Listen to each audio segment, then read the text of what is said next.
Bon, la cloche a sonné, les élèves, asseyez-vous s'il vous plaît. Aujourd'hui, on va parler de sport. Bon, là, je sais que vous avez des cours d'éduc, puis que l'on est en univers social, mais les sports, ça fait partie de l'univers, puis c'est une activité sociale. Fait qu'en ce qui me concerne, on est pile dans le sujet. Je m'appelle Félix Thibault. Vous pouvez m'appeler Monsieur Félix, ou juste Monsieur, mais pas Monsieur Thibault. Il y a juste mes amis qui m'appellent comme ça.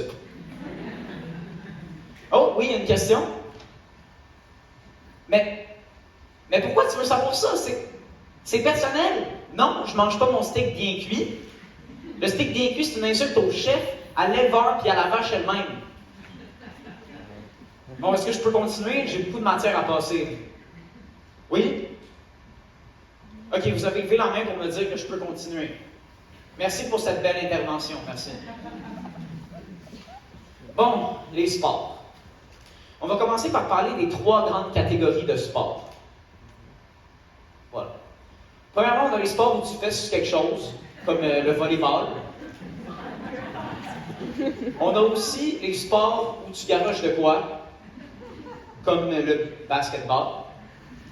Puis les sports où tu fais sur quelqu'un, comme le roi d'Angleterre.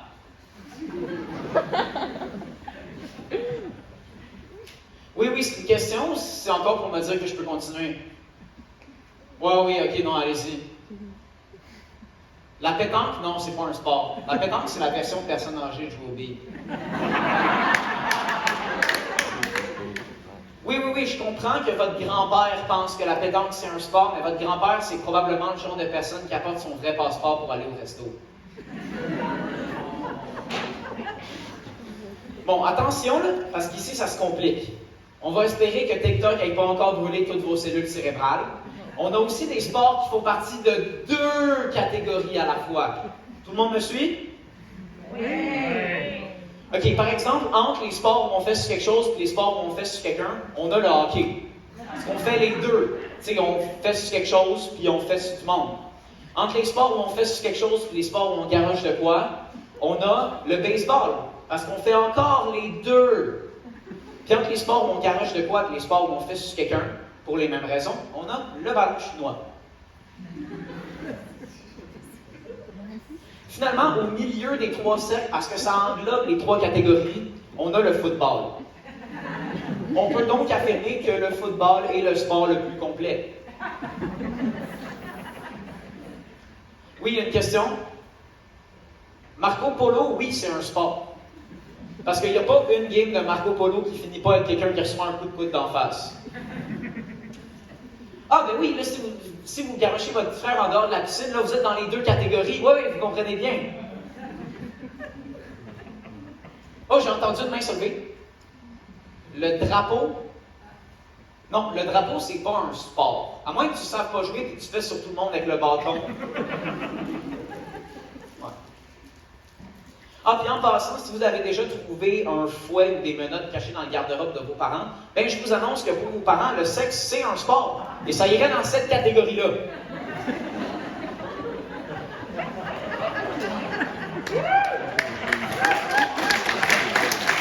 Les sports individuels sont un peu différents. On a donc des plus petits cercles à l'extérieur des 3 catégories. Premièrement, on a les sports où tu vas vite, comme la course,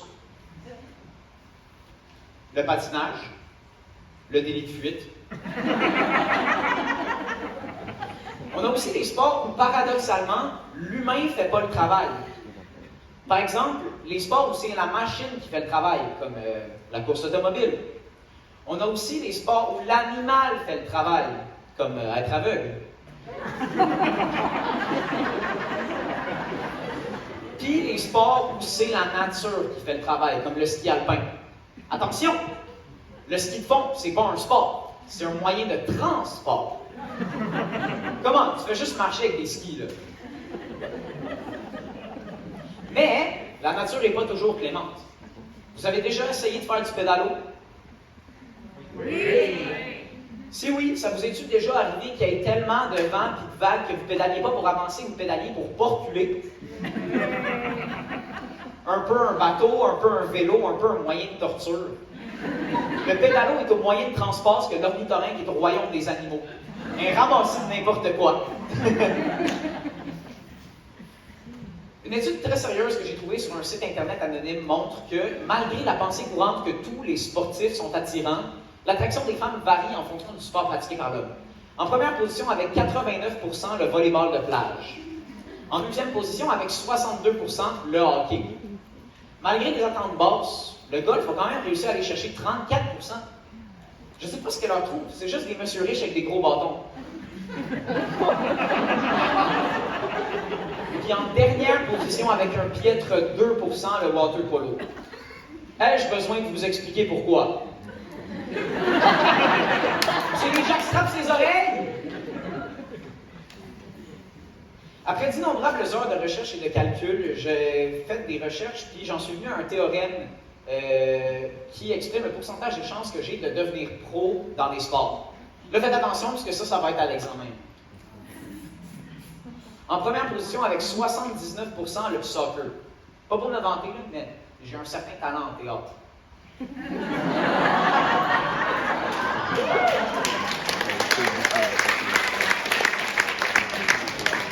En deuxième position, avec 20,6%, le karaté. En fait, j'ai déjà fait du karaté, mais éventuellement, j'ai arrêté parce que je trouvais ça niaiseux qu'ils te donnent une ceinture, mais tu peux frapper personne avec. Puis en dernière position, avec 0,4%, le basketball. Bon, c'est sûr caché que j'ai...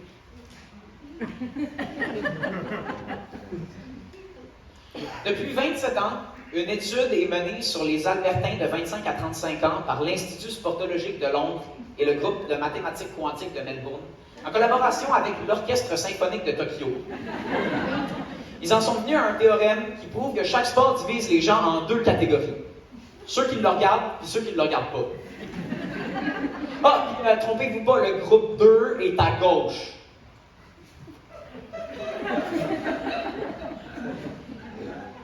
Oui, qu'est-ce qu'il y a, Mathieu?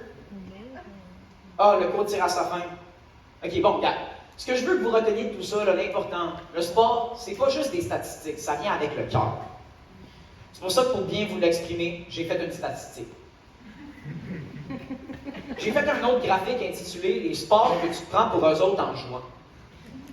J'ai remarqué que le basketball obtient la meilleure note avec des joueurs comme Kobe, Shaq, LeBron, Michael Jordan, Bugs Bunny.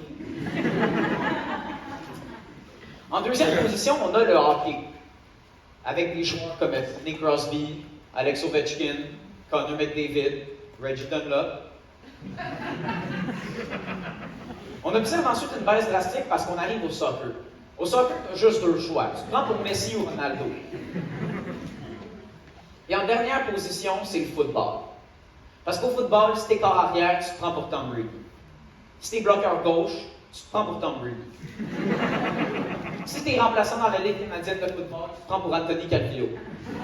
Qui, lui, se prend pour Tom Brady. Bon, ben la cloche a sonné, fait que mon cours est fini. Si vous avez toujours pas de prof la semaine prochaine, ben, ça va être la mère de Yacine qui va venir vous montrer comment faire du kombucha. Puis Mathieu, n'est-ce pas, après l'école, il faut qu'on aille au Costco, ta mère veut une perruche. Bonne fin de semaine, les élèves!